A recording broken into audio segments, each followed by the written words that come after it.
probably seen me, I always lick my fingers before I play. Sounds like a dirty habit, I know, but I do it anyway. And there is a reason, of course, for doing it. It's not habit. No, it's not an habit at all, and it's something what, if you look very closely at darts, and I have, obviously over the recent years on TV, you'll see many, many more players copying that, just wetting the fingers, because chalk's messy. And there is a rule now in darts that if you chalk the barrel and the chalk goes into the grooves, the dart hits the board, the chalk all comes off all over the board, and you are then breaking the rules of darts. You're obscuring the shot for the next player to throw. So chalk is now becoming less and less frequent. Well, we've done a little bit on the dart side. As I've said, there's many, many combinations you can choose. You, as I would suggest, someone walking into a shop should look at the darts very carefully. Don't just go for Eric Bristow's darts because he's won the world title. Don't buy Keith Della's because he's won it, and don't buy a John Lowe dart if you can't hold it. Get a dart what's middle of the range, something like that. Something what you can reduce the stem, reduce the point, put a bigger stem in, bigger shaft, a bigger flight, smaller flight, many, many combinations. Don't just buy the darts, buy the flights to go with it and work on it. Yeah. Now, John, you've mentioned the approximate cost of the important part, because it seems to me that the modern day dart comes in, what, in 4 separate parts. All can be replaced. That's right. But the tungsten centre, the tungsten shaft, I believe as you call it, that is the important part of the dart. I know the other 3 aspects go up to make the dart, but the important choice would be on either the length or the density or the... The importance placed on tungsten may be sometimes overrated. I say this because if people can win events with brass darts and they throw well and they go through the air well, what is the need to pay 10 times that amount for a set of tungsten? I'm not suggesting that somebody's parents goes out and buys a young child of 6-year-old a set of £20 tungsten darts. They can quite easily practice with a £2.50 set of brass darts. If he then wants to progress to tungsten, then the change is made. It does obviously help if you can buy the right set from the beginning, because like we've said all along, get a good board, the right height, the right throw, set off right. But £20 is a lot of money to expect parents to pay for youngsters that they may want to not play after 6 months. So there's just as much enjoyment getting a set of brass darts. They work equally as well, but as you can see by the size, they hide the treble, and that's the most important part of the game, getting the darts into the treble, as many as we can. Obviously, from our future champion point of view, you know, it would be recommended. But what is the kind of... We've talked about the grooves now, John, but they seem, and to a total layman, they seem to vary such a lot in weight. Is that according to size, or the size of the actual dart? Would that determine the weight? Would this be on a longer barrel? Would that automatically weigh less or more than your own darts which are shorter? Yes, the weight of a dart varies again. It gets very technical, and it's not something a beginner really wants to know. Provided he's got a set of darts that says on the box, like Unicorn, for instance, put on here 24.7 gram. That is guaranteed to minus or plus 1% of a gram in all the 3 barrows. That is a very good guarantee. But, I mean, we take that as face value, and we take it out of the shop and take it out and we throw it, and we say, well, I've got a 24-gram dart. A gram, by the way, is a Kleenex tissue. So anyone who thinks a gram is a very heavy weight, it's a Kleenex tissue. So if we sharpen it 30 or 40 times, we may have lost that gram in one dart, especially if we don't sharpen the other 2. So weights, again, can be made, as it says on here, a T80. So that's 80% nickel to 20% alloy, or 20% nickel and 80% tungsten, the mixture. We can buy the exact same dart with more tungsten in, more nickel mixed in as well, and we get a different weight dart in exactly the same shape. So weights can come in different sizes, but in also different kinds of material that's used to make the dart up.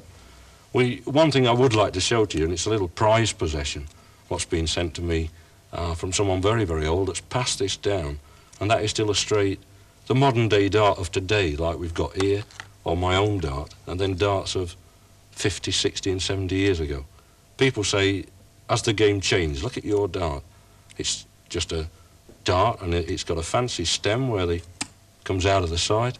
It doesn't go out the top anymore. That's not because my eyes are bad, it's because the manufacturers have come up with what I think is a brilliant idea, where the flight goes through the side. It's spring-loaded.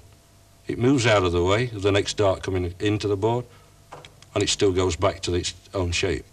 Now we look at this. This is something that I'm particularly pleased of, and I know there's not many of these left around anywhere in the world. This is made by the same people, Unicorn, and this was made over 50 years ago. And this set of darts it's called a Silver Comet. And if we look at it, and the difference between mine and that, it's almost the same. And that is 50 years old? It's plus. over 50 years old. Now we say, well, how come you've got this new Revolution stem? So we look at this, and someone cleverly designed years ago, you take the top off, and the actual flight comes out just same as a slick stick. They're more ingenious because you only have to buy half a flight, so you saved half the money anyway. It's great.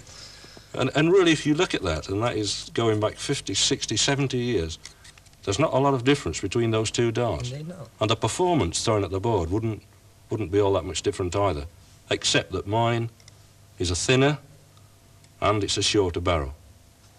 And the most noticeable thing is it's about 3 grams heavier because it's made of an heavier metal.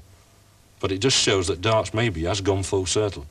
It's probably come right back round to where we started, with a precise piece of engineering which is back to the modern day dart.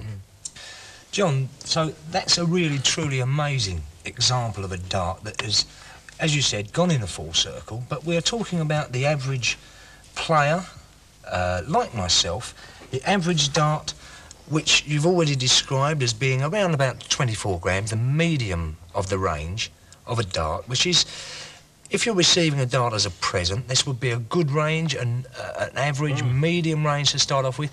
Then you'll come into your trial and error, which you've placed so much importance on. But you did mention a point earlier which I'd like to pick you up on, and that was that you stated that a range of between 15 and I believe 50 grams is acceptable as a dart. That's right. Oh, yes. Yes. Well, is there anybody that throws a weight of dart as heavy as 50 grams with any kind of accuracy at all? I wouldn't say there's anybody throws a dart 50 gram. Now, having said that, there's probably going to be 900 people contact me straight away saying that they do. But I don't know anybody who throws one at 50 gram that throws it successfully, very successfully. I know people that throw 12 gram darts, which when you open a window somewhere, the draft through the window actually takes the dart, wobbles across, which it does with my own, which incidentally are 21 gram. Mine's slightly lighter than the 24, but some people prefer them 23 and 25, so we do them in 3 ways. That's to allow for we think 25 is possibly the highest weight that this will go to at this present time. But with the other end of the scale, the very heavy end of the scale, we can relate quite successfully to a present international player who plays for Wales, a lad called Byron Wozencraft, who throws a 42 gram dart. Now, all I can do is say to you that we have a little clip of a film that we would like to show just to the people, just to illustrate how successfully can throw a 42 gram dart. It's the matches against Wales versus England, 1983, and Byron is playing at the present, then, world champion Keith Deller. An outshot for Wozencraft.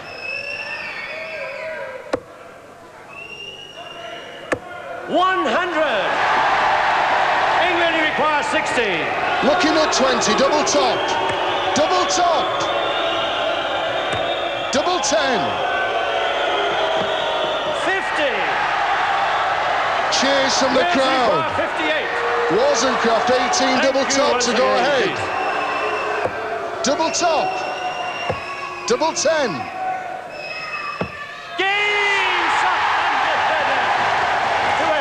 It brings the roof down. Wozencraft goes in front, 2-1.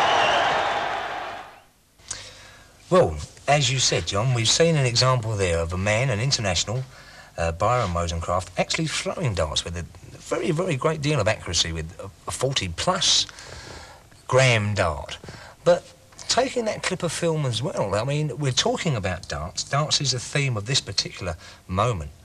And I noticed there that Keith Deller's darts seem to be falling apart. They're wobbling all over the place. I mean, there again, that's another aspect, John. What's that about? Well, it's another new thing that's come into darts, and It's called a spring-loaded dart.